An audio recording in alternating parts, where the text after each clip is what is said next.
Welcome to Tech Talk Nation, talking about the latest tech, industry news, and hot topics. Follow us on Facebook, Twitter, and Instagram.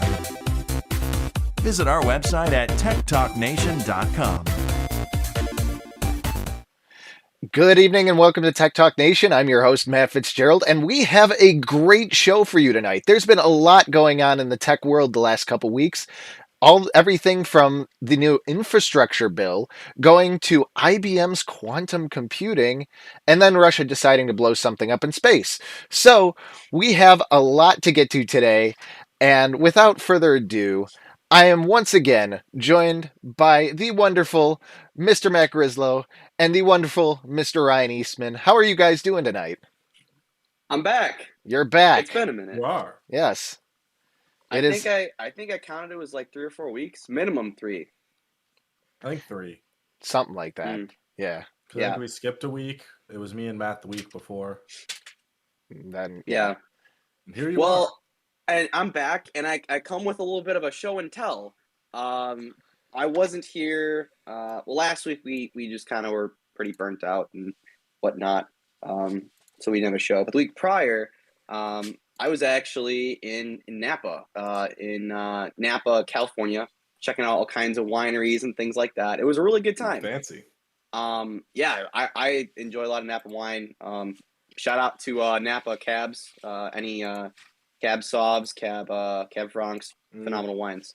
Either way, on the last day that we were out in Napa, the last day we were out in Napa, we were walking into this winery, my mom and I, and all of a sudden I looked right and I saw this very familiar car that we have talked about on this show, and I just thought there is no way that is the car that I think it is.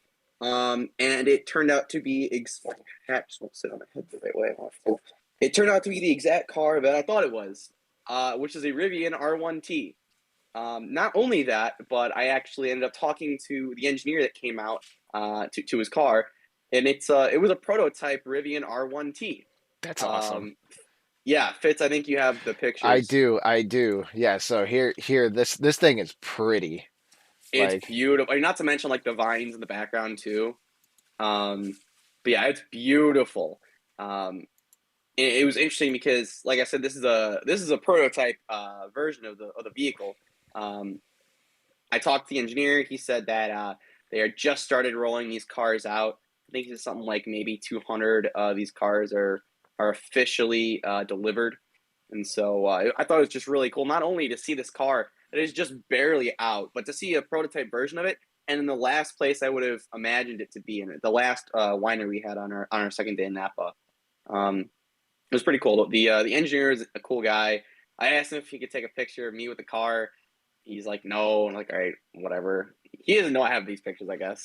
And then funny enough, the engineer went to dinner at some restaurant like right by my hotel that night. And so later that night at the hotel, I'm like, oh my God, the car's here again. I have a selfie with it with my face. I look like a total schmuck.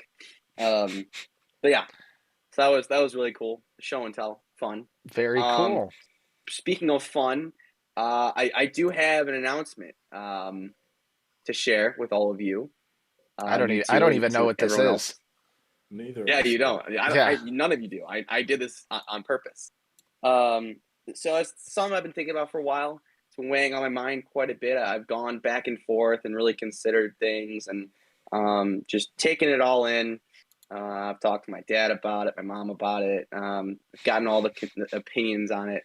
And I think I'm ready to announce it to you guys.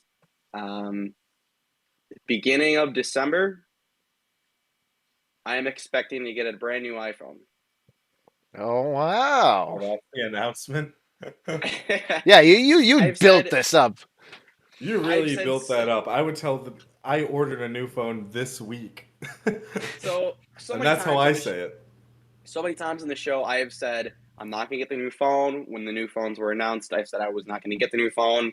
I was against it because of the one thing, Touch ID. Well, I mentioned the Napa trip. When I was out in Napa, I was with my mom, and she was taking all these awesome pictures. I had to practically teach her how to use the 3 different camera lenses she has, and she has like I think she has a 12. And I got really jealous of that. Not to mention the fact that my Bluetooth send transmitter in my phone is kind of been wonky, and so like songs and things are just not going right. Actually, it's not even Bluetooth because in CarPlay, which is wired for me, not really working properly. And so I finally decided I bite the bullet, and I ordered a black iPhone 13 Pro, 512 gig phone, Jeez. coming in between December 8th and December 12th or 13th. It's a long wait. I checked the week prior, and wait times have only gone further on. And it sounds like they're just going to continue. I'm assuming because of the chip shortage. But beginning of next month, this beauty will be retired after 4 long years. No more Wow. Touch ID. No more Touch ID. If only there was another brand of phones or operating system that had you get Touch ID. In that line, I too ordered a phone this week. Oh. I ordered a Pixel 6. Oh. So we're going to have a head-to-head here. This could be cool. I live not so far from where you are.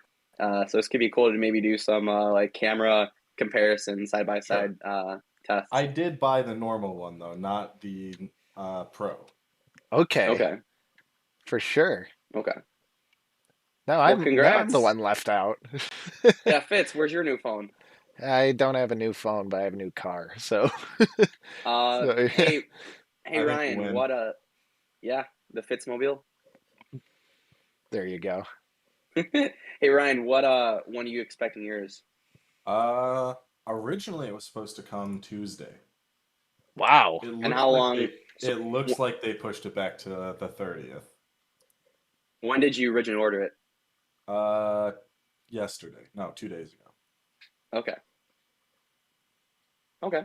Nice. Cool. You'll get yours before me, before I get mine. But yeah, this could be cool to do. I hold out hope that they ship it early. Hey, they told me, oh, it's coming Tuesday, so I bought a case and everything already.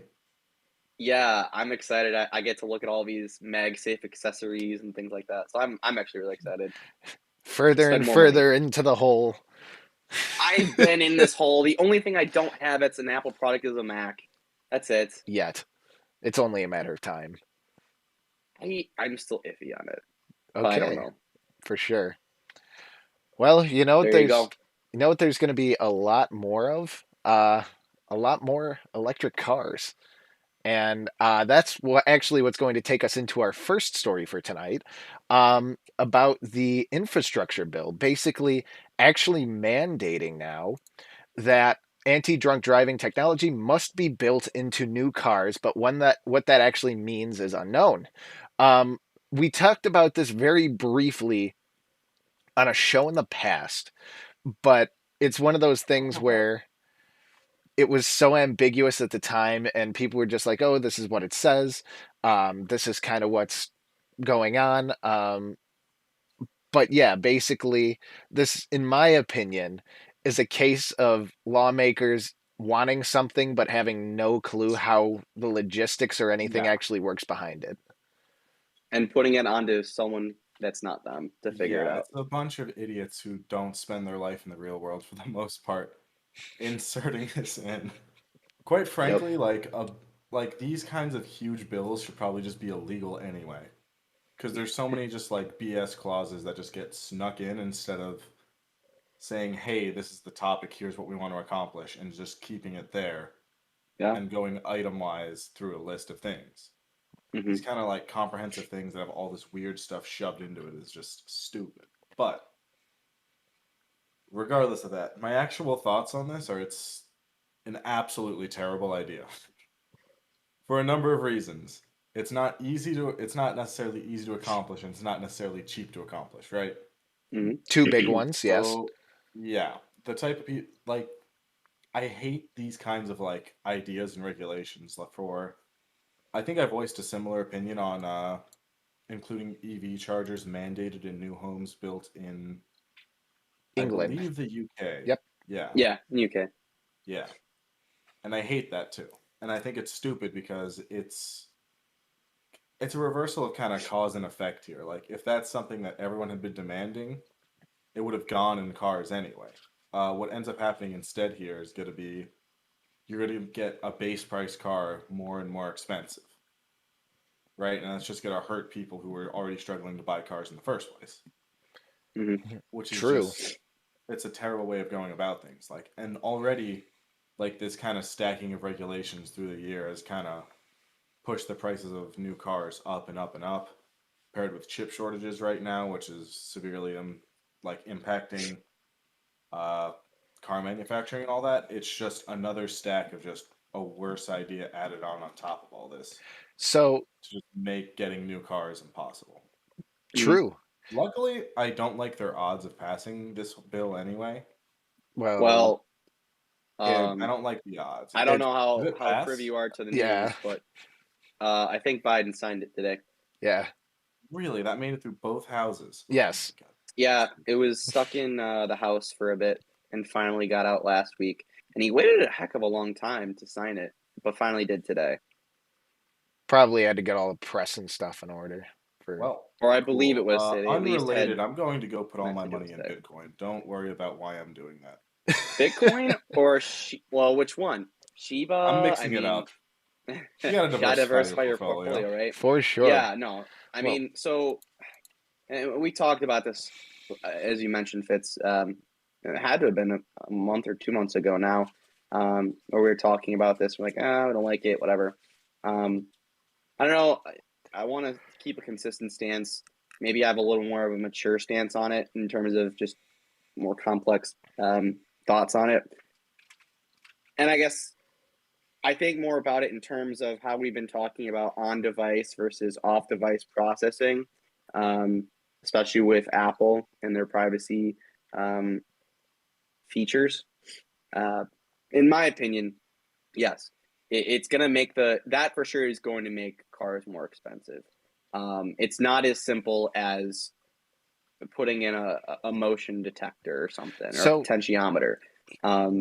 It involves much more intense and difficult systems. My right, parents both have this system in their cars, and essentially, if it sees that the car is kind of going in odd ways in the road, it'll just say, "Hey, you should maybe take a break." It doesn't necessarily say, "Hey, you're too intoxicated." It just says, "Hey, you're not. You might not be awake enough, or you don't have enough energy to be on the road. Take a break." That has the amount of times that has triggered in the car when we've just been driving down the road, just and really fine. And all five of us too in our family that has gotten this notification. To me, I really don't have much faith that a similar system could be implemented uh, to monitor drunk driving.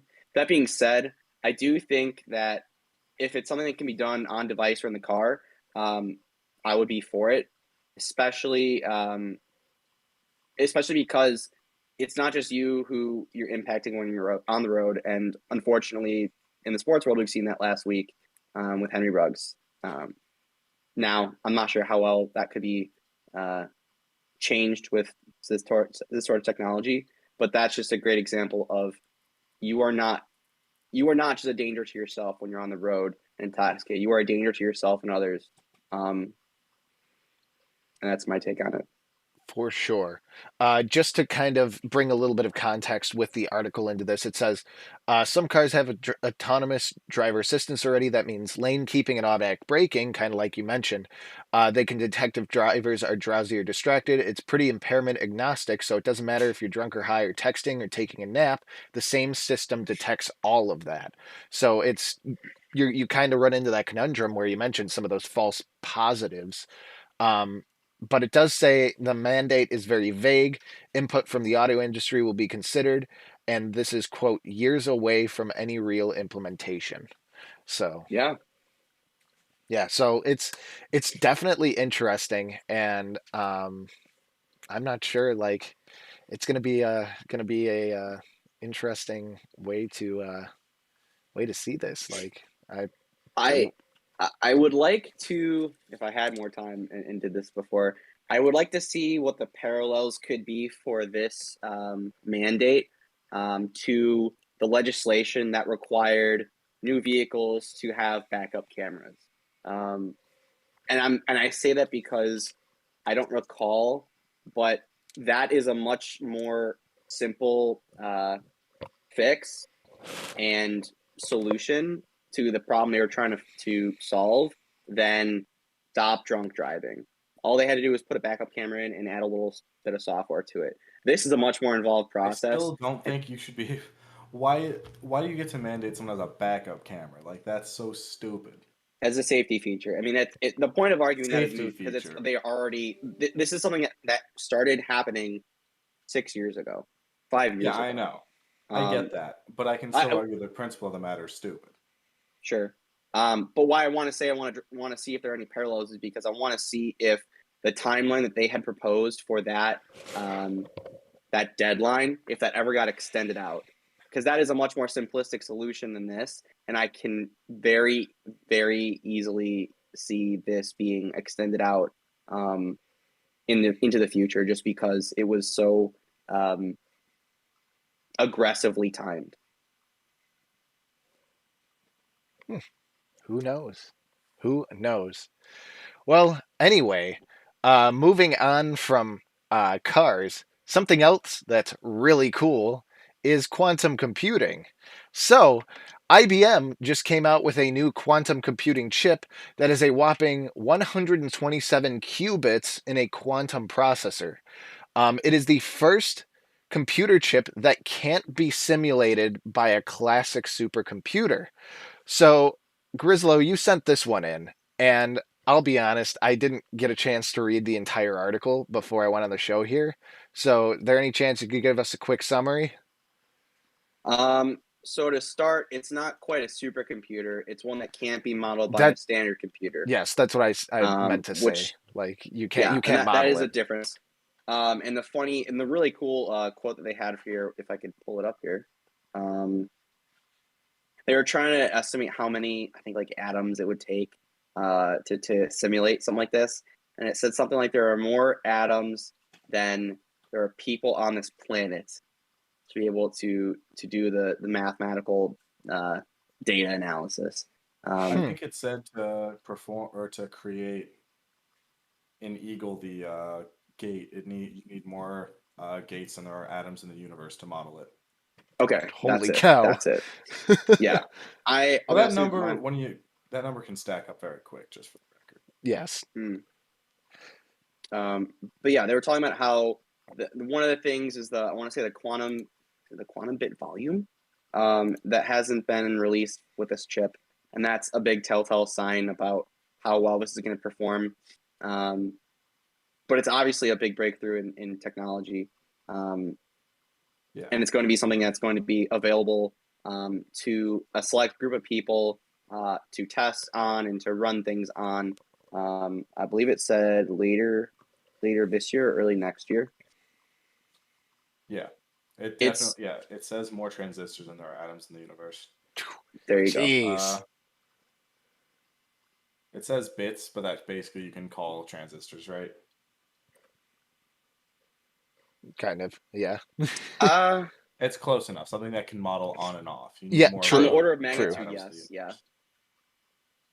But yeah, I mean it's thing pretty cool. The thing I just find super interesting about quantum is there are only so many people that barely understand what quantum is, let alone how to harness it or program for it or do anything with this technology.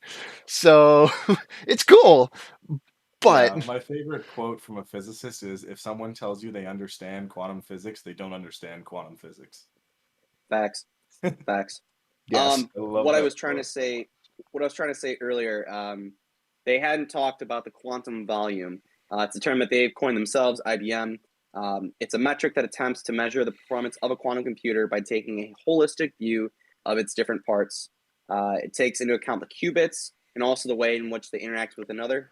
The higher the quantum volume, the more capable a quantum computer is at tackling difficult problems. They have not announced the quantum volume of this chip, this Eagle processor. So it's hard to say how it compares to what's already been out.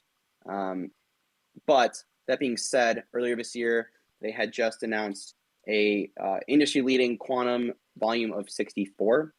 And so it could be interesting to see if more information comes out about this chip, how it compares to what they've come out with before. Yeah, definitely. That is one cool processor. That is for sure. Alrighty, then. I'll say this. Oh, go ahead. Go Yeah, ahead. not then. I was just gonna say that I've always understood quantum computing as this like big research task. With everything I've seen, just being the big rigs set up in labs, which I mean is the whole quantum computer, right? But that's kind of always how I've seen it. I've never really thought about, okay, well, a lot of that's just for cooling, super cooling the Yeah. chip.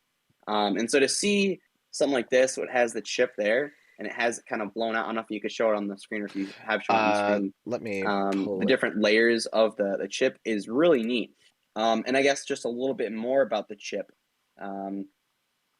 Where is it? Where is it? Where is it?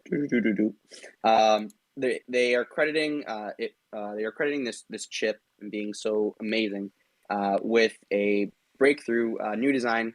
It puts the processor's control components on multiple physical levels, and then the qubits are located on one single level. And this is what IBM says allows for a significant increase in computing power. I could see it. But yeah, I just Yeah, thought and that while seeing that's- that chip looks pretty neat and gives I'm sure people more perspective of it's not just lab stuff. This is real. This is real science. This is real tech. Yeah. And still, though, it is very much in its infancy. IBM themselves said, we still haven't like gotten it to solve something that a classical computer can't solve. Right. Like Which, like I said, hard to make it do things, let alone understand. we're So- still trying to get that like up to speed. Right. Mm. Yeah, definitely. But I'll tell you one group that was attempting to get up to speed, and that was YouTube. So in Oh. other news, YouTube was going to remove the dislike button, and they got so much backlash from everybody. I mean, Reddit had like a stroke when they heard about this, and so YouTube did it, and then it magically reappeared. Huh? So- Look at So that. not the dislike button, the dislike number. Counter. There you go. That's Better the explanation. problem. That's Yes. the thing that people had a problem with. And I mean, as long as I have the floor, I think it's a BS thing to start for a few reasons. One, there are times that people would legitimately want to see the like to dislike ratio, not just to troll people. For example, on a tutorial video for a cooking show, for even like a tech review. If there's a strong ratio of dislikes to likes on a product video, I might not buy that product. And the same thing goes with a recipe video. I might not make the recipe if there's a lot of dislikes on that video. Also, the change that YouTube wanted to make did not fully address the problem, which was backlash and kind of the mental stress that creators had. This change only affects the end users, us. Would not Correct. affect the people who are actually posting videos. They can see that number still. Not to mention, I mean, comments can still be mean, and they're not just going to get rid of comments.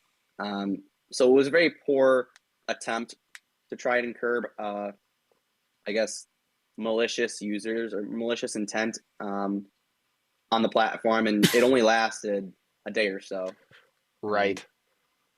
Yeah, and it's really interesting too because, like I said, Reddit was just going nuts over this. They're like, especially in a lot of the programming subreddits and things like that, people are like, I use this for tutorials. Like I use the Yeah. ratio to judge whether this tutorial is valid or not. And people were like, so what are we going to do? Just comment dislike on every video that we don't like? Oh yeah, that was Or- the next immediate Yeah. step, but that'll Yeah. get banned eventually too. Exactly. And then, It's- yeah, it's a slippery slope.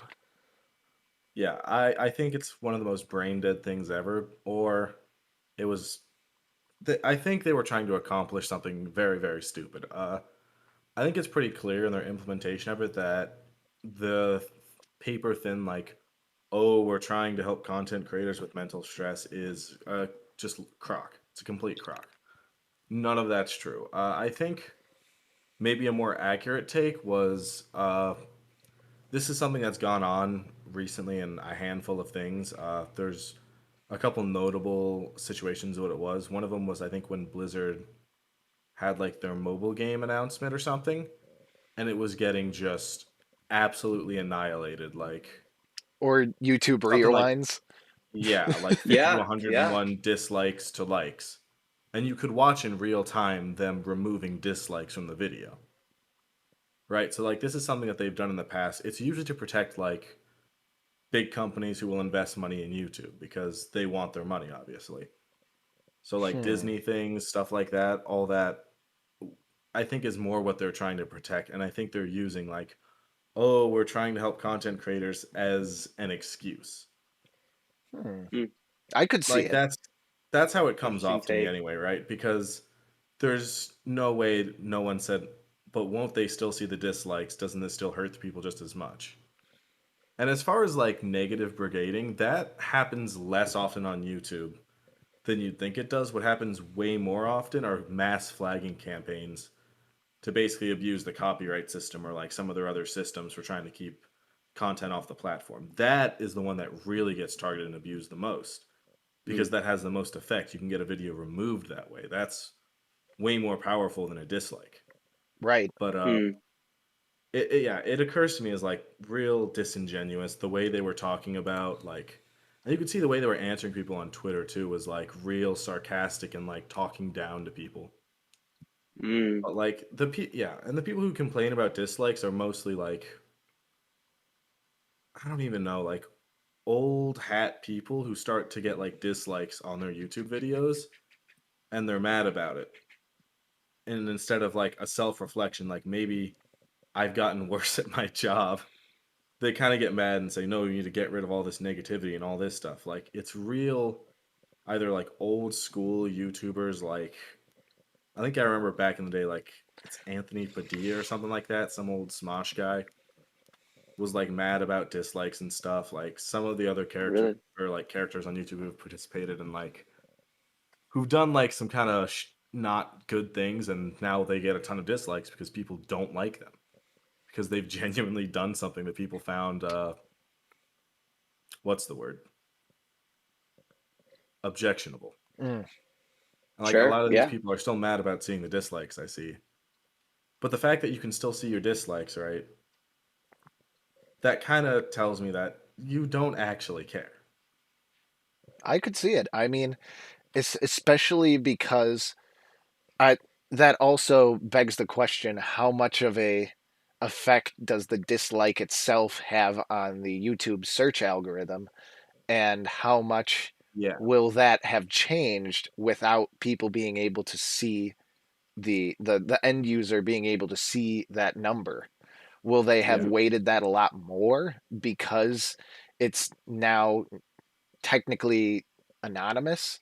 Sure. But I spent a good amount of time like reading up and looking at YouTube algorithm and all that. Certain like classes of like creators are just immune to it altogether. hmm, Like any like news organization is pretty much immune to like dislikes and all that affecting your ranking in the thing. You get put to the top no matter what. Mm, Big companies, Disney, Blizzard, Marvel, all that's going to get thrown to the top no matter what. There's nothing you're going to be able to do about it. They're going to suppress other videos because I mean, that's what YouTube just does now. I think the CEO Wojcicki would her name is Su- notoriously hard to pronounce. Wojcicki, Susan Wojcicki. Wojcicki, something like that. Yeah. Yeah. Susan. Notoriously, right as she was taking over her tenure, she said, "No, I'm taking a more active thing. Like I want to show certain things over other things. I don't want it to be determined by like the views and dislikes and likes and all that. Like we're hmm, gonna push stuff to the front." Like that was an interesting. active talking point for her when she became the CEO. Hmm. But Yeah. yeah, it's a mess. What was the point I was making at the beginning of this? Something about the algorithm. Right. Some people are immune to it. For the most part, dislikes actually do have, I think, an actual effect in the algorithm. But the problem is, like, dislikes and comments, while sometimes also having a bad effect, also count as engagement, which also at the same time propels you forward in the algorithm, which is Interesting. a weird like duality. I don't know if dislikes do. I know comments, no matter what, will push you forward in the algorithm. It counts as Mm, engagement, and they want engaging content. yeah. Yeah, definitely. Well, it's really interesting to see what if this is going to stick around or it's just going to be one of those things where they just like, okay, we took this I away. think they're gonna quietly bring it back in like a week or two. I don't. Hmm. I mean, I'll look. I can check on my phone right now, but I don't remember seeing any announcements or anything about them. No, they already Removing started bringing it back, but I'm like, are they going to Yeah, it's take it already away? back. Yeah, are they going to take it away again? That's what I'm wondering. Well, and it's interesting too, like, it's not just YouTube. Instagram, what, this year, had famously said that they were going to remove the like count on content because they wanted to, boost people's self confidence. Because of the amount of likes that users were getting, um, they were often putting that against themselves and saying, "Oh, I don't have that much self worth because I'm only getting 50 likes on my pictures and videos versus my friend or these other people who are getting hundreds or sometimes thousands of likes." Um, and I'm not sure if that's a feature that they've decided was going to be up to the users whether or not they wanted to change to see the likes and dislike or the likes. But that's certainly not something that I see right now on my page that I can't see for everyone else. Yeah, there's Um, only certain users that definitely I've seen it with. But other than that, I haven't like been asked to opt into it or do anything like that. So I don't know if that's even something that's just being rolled out, but yeah. whatever. Well, you know what also is a mess right now? The FBI, because their email got hacked. Uh, so long story short, and I actually found out about this also via Reddit. Um, their email server, one of their email servers was hacked, and long story short, a malicious user was able to send over 100,000 emails to like different system network administrators and stuff like that, basically with content saying that they were hacked and to contact people um, to basically figure it out. But anyway, um, the biggest thing about this is it claimed that a cybersecurity researcher called Vinny Troya was behind the attack and said that he was associated with the hacking group behind a bunch of terrible other attacks. And here's the weird thing, everybody was so confused. I saw this firsthand on Reddit, and I don't believe that we got this. Like, I got one of these, but I know of people who did. And they checked out all the things that you would do to verify if an email is legitimate. You open up the email, you look at all the different headers, you look at where it was sent from, you look at the DKIM specification, the spam score, all of that stuff to see if the email is fake. The problem was all of that came back saying it was legit. And the FBI responded saying that it's an ongoing situation and the impacted hardware has been taken offline. But Hmm. it's interesting because this is such an odd attack because they brought in a researcher and basically are trying to defame this researcher, which is interesting. But it's it's such a weird thing because the here, where is it? He said the hacker guy actually was communicating with some other researchers and said, I could have 1000% used this to send more legit looking emails and trick companies into handing data. The individual told the outlet that they exploited a security gap in the enterprise portal and managed to sign on. using a one-time password. From there, they were able to manipulate the sender address, email body, and do everything else. Um, and yeah, it's crazy. Like we're seeing these hacks more and more where the objectives are just so weird. Like it's just you don't know. So I don't know what was going through this hacker's head. Uh, he could have done a lot worse. He or she or it could have done a lot worse. But I guess they didn't. So we'll see. So, but this is just a Yeah. wacky story. Yeah, So we gotta see. I'd be curious if he was able to do anything else while he was in there, like download emails and all that. hmm. I mean, regardless of all that, I don't have a lot of sympathy for the FBI right now. Like, they literally this week, speaking of emails, like raided a journalist and then like released all their emails to like rival publications to defame the person. So like, yeah, Did not know that. bad timing. I did. Yeah, that's. I guess the one. My biggest takeaway is, it's very obviously not been proven, at least through this specific example, that you can craft a very convincing phishing email. We go through these trainings at work. We all of us, we make sure our loved ones, especially the older ones, our grandparents, they understand they shouldn't be clicking on things that they get from random people on the internet that they don't know. My biggest piece of advice is if you get a phone call, text, email, or any sort of electronic correspondence from someone you don't know or aren't familiar with, unless you are expecting something from that person, you do not answer, you do not reply, you do not send a response. It only invites bad company, and it more times than not will hurt you more if you respond than leaving it be.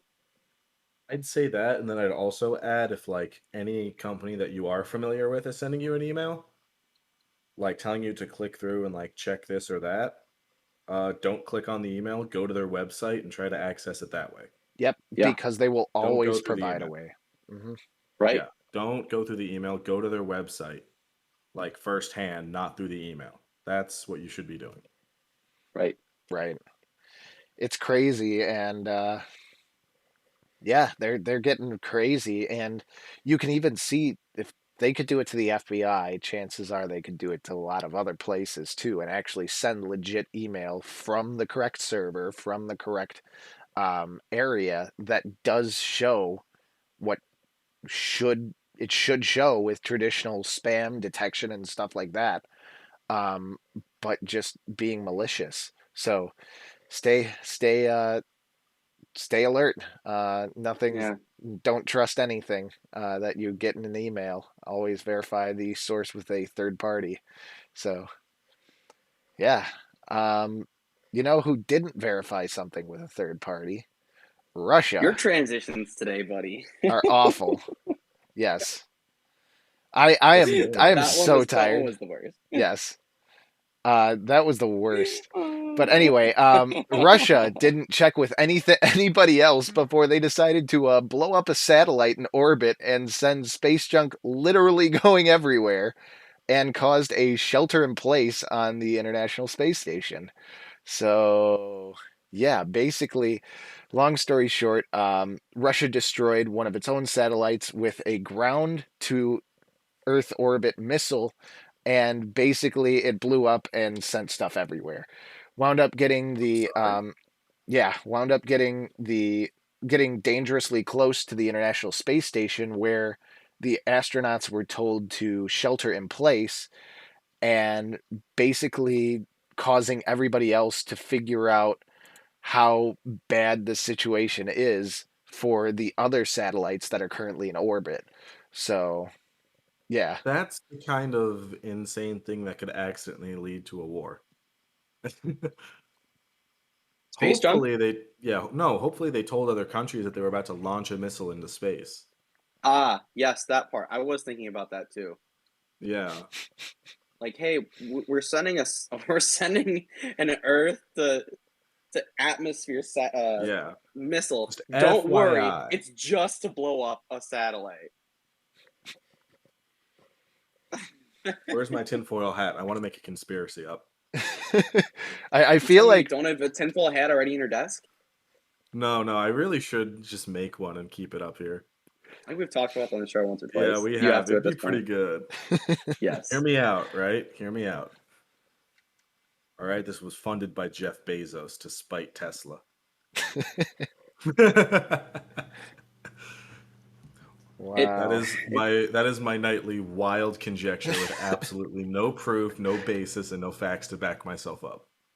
So the interesting thing I found in this article specifically was some other occurrences where other countries have done something similar. India's done something similar.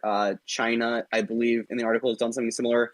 And like I think in 2007, the U.S. did something similar. And the reason there was it was a satellite that was leaving its orbit, carrying a lot of toxic fuel, and they decided to destroy it in orbit as opposed to letting that fall down to Earth. It was a big the State Department or a NASA issue, and obviously the State Department now do not like this sort of approach to getting rid of satellites in space.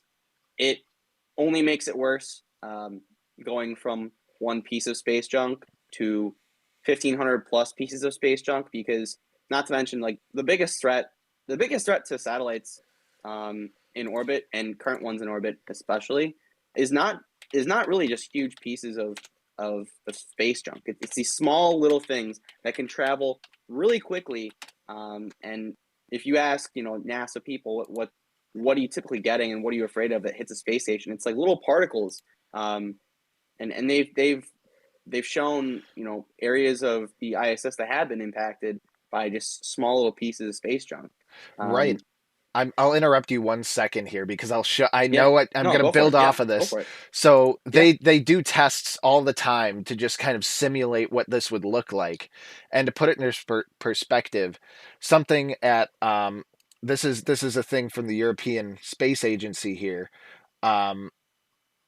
If it says like it could really reach 15 kilometers per second of space, like in a speed, and it just shows like all of these different examples of things after impacts, and how this specific debris study just shows the sheer force that these things are moving at, and the damage that they can cause, which And is that thing's like tiny. yeah And yeah What it's a you would material is never that? think. it's But a yeah, and this so yeah the scary part about this specific article we're covering too is they said they were able to track about 1,500 pieces of space junk, and they know that there's a lot of other tinier pieces that they aren't able to detect. right. And that's the stuff that we're even talking about right now that causes the most damage. hmm because they're so small as well, they can just go straight through something. Like, granted, Yes. you get a big hunk of thing. That's the Yeah. point where you like move the ISS to avoid said thing. But this, you can't see it, and if something, Sure. I don't know, a little bigger than a grain of sand comes on, that could do some serious damage. So Yeah, Oh and yeah. because you And can't spread out the impact over a large surface area, it's very like tight and can do that penetration. right, yeah, and even in the article they mentioned that they just had to move the ISS a bit ago, specifically to avoid debris from another I don't know what you call it, like demolition, space demolition of a satellite, and I believe it was a Russian satellite as well. It's it's interesting. It's interesting to discuss space recycling and conservation, because it's so different from Earth, recycling and littering, right? You throw an empty can on the side of the road, yeah, obviously it's not good to keep it there. An animal can get it, chew on the the tab, whatever. You have a broken satellite in space that's going to be constantly traveling and orbiting space, or other satellites with people in them potentially, or space stations with people in them, not to mention satellites, are going to be traveling through that debris path every 90 or so minutes. Mhm. And that just increases the risk, as we've mentioned, just with what small little things can do. And so it is much more of a problem in space having all this space junk out there, because of its impact. And it poses an interesting question of, I guess, twofold. One, how do we deal with the amount of space junk we have right now to kind of clear up our atmosphere? So I think that is important, especially if we want to keep sending satellites into space. Like the probability that something bad's going to happen just increases. The other thing then is, how do we safely decommission and get rid of the next set of satellites? So you bring up a really good point. There was a really good Scott Manley video. By the way, look him up on YouTube. Really great space guy. But anyway, traditionally, what the best solution is for like getting rid of space junk is to put the satellite in what's called a death orbit, basically where it's slowly and safely going to re-enter the Earth's atmosphere and blow up and burn up and then land in such a way that you will have the debris land in the ocean and just kind of be in the ocean. Sure. Um, You got good odds on that, right? right. I You mean, got what, 68% odds on that just off the top? No, right. it's upwards of like It 70. isn't there like six, I can't remember. Anyway. No, it's like Oh, 70 or isn't it 75% 72? water. Mhm. It's Or- something north of 70. So yeah, all right. So let's say you're starting with 72, right? You add on like say empty deserts, the Russian tundra. You can get your odds up pretty good, I think, to like 80 or 90% you're not going to hit anyone. right. And I'd say safely about 80. Yeah. the problem, unfortunately, with a lot of the older satellites and a lot of the early space exploration is people didn't really think about that. So they're just sitting there either in geostationary orbit or they're just doing the same thing and sticking there even though they may be dead. But the thing about that is it's just so much more predictable, even if they're staying there dead and they're just going in the Mhm. same orbit. But if you do something like this, you now created an additional 1,500 pieces of whatever Yeah. that's And going now in to keep, any unpredictable path. So yeah, Right. now if you want to plot like an orbit through all this mess, you have to start like basically your runtime's going to go up a lot. Let me just put it that way for like a computer trying to figure this out. and needless to mention too, you'd have to know so many parameters about exactly how the missile hit and how what the speed was, where literally exactly it was, because in space you're not talking about inches, you're talking about kilometers and Yeah. tens of kilometers and hundreds of kilometers, like Yeah, small errors in calculations show up quick when you have something moving at that speed. right. Right. So Yeah, it's a it's mess. crazy. Probably another But thing is I literally, it is a imagine mess. it is now anyway. Yeah. I got to imagine as well, older satellites were probably made with, like you were talking about toxic fuel earlier. I got to imagine a lot more like heavy earth metals and like stuff that can mess up, uh, like actual nature stuff. Mhm. Nature stuff. You know what I'm trying to say. Yeah, Nature nature stuff. An ecological ecosystem. detriment, sure. Yeah, Something that'll mess up a small ecosystem, yeah. definitely. But yeah, this is crazy, and I'll be tuning in and seeing what's going to come from this. That's for sure. But it's note to self: don't blow up a satellite with a ground to space missile. Shoot, I Check. gotta Also, make a don't call. do it unannounced. Yeah, That I that think is too. also I mean, not to mention it is Russia that did it, right? It's not like Mexico just destroyed one of their satellites, or Canada or France. Okay, whatever. No, Russia just threw a missile up into space. No one knew about it until it just I mean, detonated its satellite. in all fairness, though, people do like grossly overestimate Russia's like geopolitical power by like an order of magnitude. Like they're Over or not a underestimate? small overestimate. They're not like a small player or anything, but like they don't I don't think they can get away with doing like declaring war with hardly anyone right now. They don't have that kind of influence and power. Hmm. Hmm. I could see it. They like to, test their limits and make, small pushes into like Crimea and Ukraine and all that, but on the whole, they're not willing to like take that kind of risk. The other thing too, you mentioned risk. At like in the NASA state, like the official NASA statement, they were like, "Why the heck would you do this when you have two cosmonauts up in the International Space Station right now?" Like, Yeah, with 4 new astronauts that just flew up on a Crew Dragon capsule that they did have to, or at least the Americans had to shelter in place in around 2:30 in the morning. Yeah, I Grant, don't know how much time matters on yeah, the ISS. right. Okay, well, you gotta sleep at some point, okay? You For do. I don't sure. know how their schedules actually work out, though. It's on UTC, from my Is understanding. it now? Yeah. So, Hmm. but yeah. So, other than that, that's all we got for you tonight. Anything else before we sign off for tonight? I'm excited for our new phones. Yeah. Honestly, I am. I had no clue, Ryan, that you were gonna get a new Pixel. I kind of made a snap call on, I think it was Friday. Oh, I did not. I didn't get it. I No, not like a call. Like I made a snap decision. Oh, My okay, phone was okay. irritating me. I'd been looking at the Pro for a while, and then I decided, you know what? I don't take enough pictures to warrant a 40 megapixel zoom in, or not a 40 megapixel zoom in, the 4 times zoom in. I can get away with a lesser screen because I don't watch things in 4K anyway, so or Interesting. even 2K. So for sure.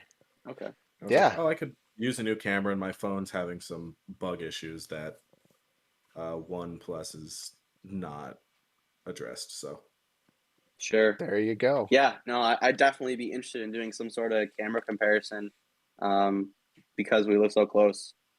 The only difference I guess I can shoot in the ProRes. I don't really Oh, intend look at to. you. I don't really need to.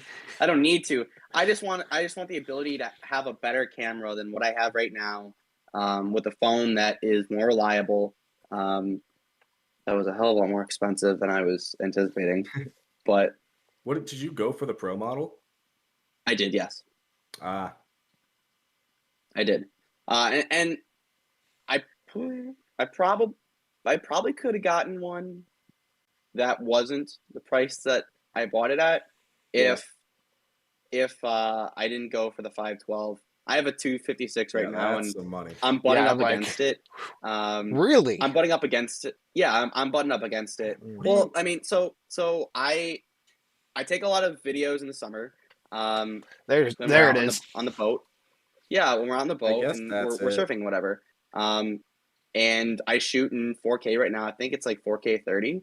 Um, I'm very excited to be able to shoot at whatever frame rate I know I can in 4K with the 13 Pro. I don't remember what it was, if it's 60 or 120.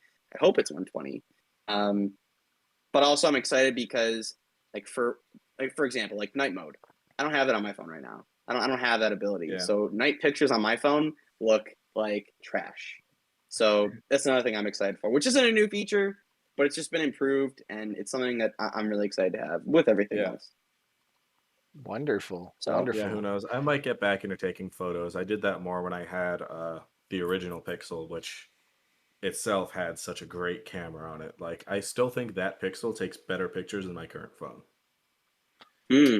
Interesting. Yeah, I'll I mean, be I used to interested. be. Yeah, granted, I do think I think you and me both have the OnePlus 7 Pro, but Yep. I think you have more versatility because you have the 3 lenses to choose from. But Hmm. Yeah, I Yeah. definitely want to see both of them next time I'm around. So it'll be cool to see, and maybe we can even do a little thing here. Who knows? But yeah, very cool. Happy for you guys. Hopefully your Yeah. technology And you gets here. so as well for the Fitz car. Eh, it's got CarPlay or Android Auto, and that's the one feature that I genuinely enjoy. So Yup. Yeah. We love those. yeah, We it's love it's those. really nice. But other than that, yeah, wonderful. Well, this was a fun show tonight. We're going on 55 minutes here, so nice, very much so shorter than most of our broadcasts, but always a pleasure to have you guys both on this show. Thank you to Grislow and Ryan for being here, and we will be back next week for more Tech Talk Nation. Be sure to follow us on our social media and let us know what you want to see on the show. We always like responding to those. And we will see you back here next week. Have a wonderful week, everybody. Bye, everyone. Thank you for listening to Tech Talk Nation. Tune in next week for more discussion on the latest in tech.